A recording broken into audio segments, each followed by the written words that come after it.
Bonjour, bonjour, c'est Elodie, j'espère que vous allez bien. Aujourd'hui, je vous retrouve pour une petite vidéo DIY dans laquelle je vais vous montrer l'utilisation de ce bloc chauffant.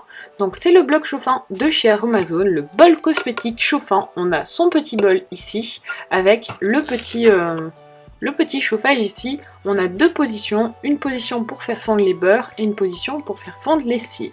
Je vous l'avais déjà présenté assez brièvement dans ma vidéo haul Aromazone, donc n'hésitez pas à aller la voir si cela vous intéresse d'avoir plus de détails sur ce bol chauffant.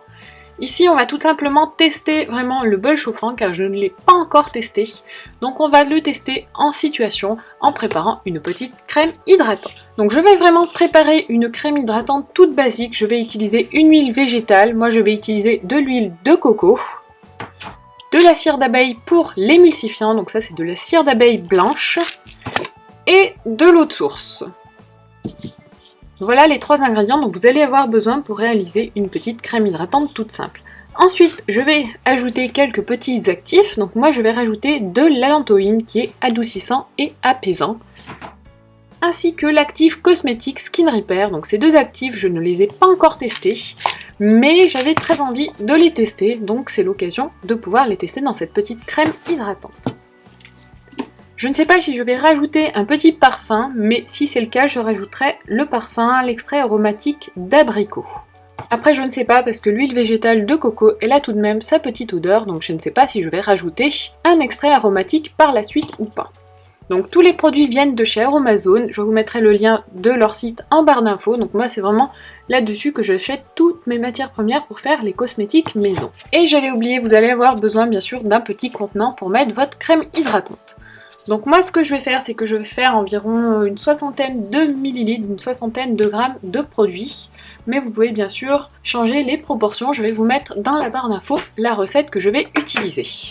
Donc dans ma recette, je vais utiliser 3 grammes de cire d'abeille. J'espère que cela suffira, mais je pense que oui, vu que l'huile de coco est tout de même une huile qui est assez dure, je pense que ça suffira.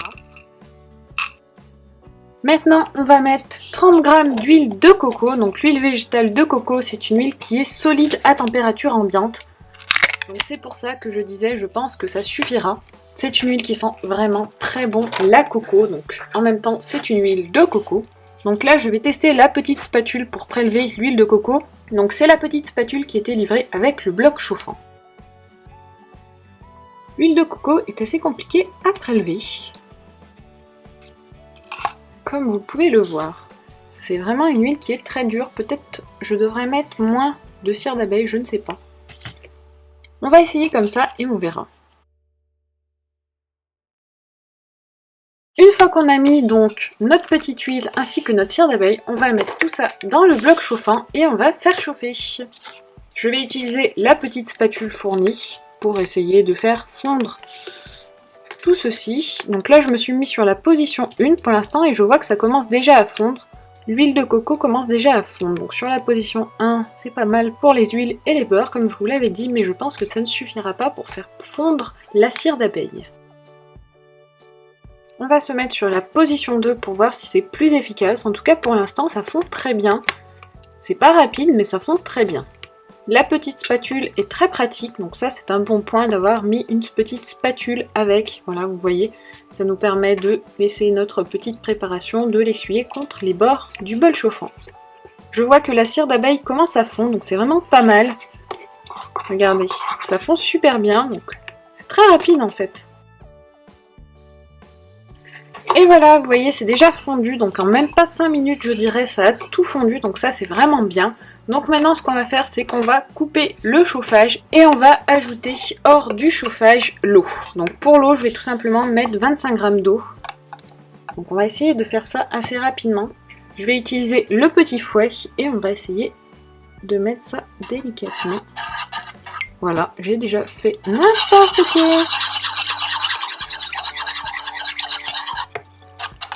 Le but étant de faire prendre l'émulsion.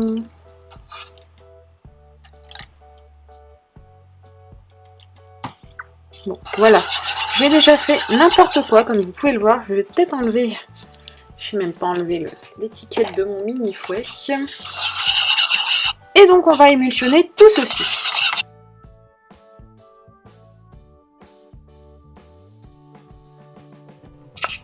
on a déjà une très jolie crème. Donc là, on a déjà une très jolie crème avec une très jolie texture. Donc on va maintenant ajouter les actifs cosmétiques. Donc pour les actifs cosmétiques, je vais mettre 1 g de Skin Repair, si j'arrive à l'ouvrir bien sûr. Donc ça en fait, voilà, c'est vraiment un actif qui est réparateur et régénérant et j'avais très envie de le tester. Oula. Donc là, on va mettre 1 g.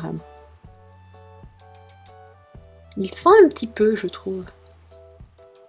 Il a une odeur assez particulière.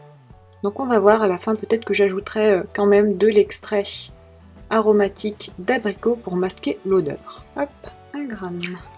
Et on va mettre 0,3 g d'alantoïne. Donc ça c'est un actif qu'il faut vraiment doser avec parcimonie, je dirais. Ouh là là.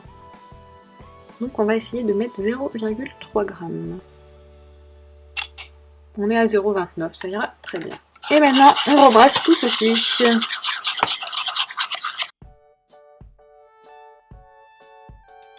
Finalement, je vais ajouter un peu d'extrait aromatique d'abricot car je trouve que la coco, ou du moins le parfum de la coco, est vraiment très léger. Donc on va essayer d'avoir une crème qui sent bon. On va mettre 1 g.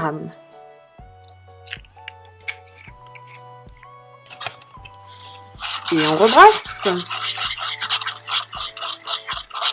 Bon, ma crème commence à vraiment bien prendre. Donc là, je pense qu'on va la couler, ou du moins la mettre en pot. Donc du coup j'ai opté pour un pot un peu plus petit, enfin beaucoup plus petit, voilà, c'est un pot de 50 ml au lieu de prendre ce grand pot-ci. Donc je pense que ce sera un peu plus judicieux. C'est assez pratique, voilà, on peut mettre les doigts assez facilement, donc je pense que ça fera l'affaire. Ce qui est bien sûr ce petit bol, vous voyez, c'est qu'on a quand même, voilà, des petites parties qui permettent un petit peu de faire, on va dire, entonnoir. C'est assez pratique pour pouvoir verser les préparations dans les contenants. Ce qu'on va faire, c'est qu'on va utiliser la petite spatule pour essayer de racler le fond de notre bol.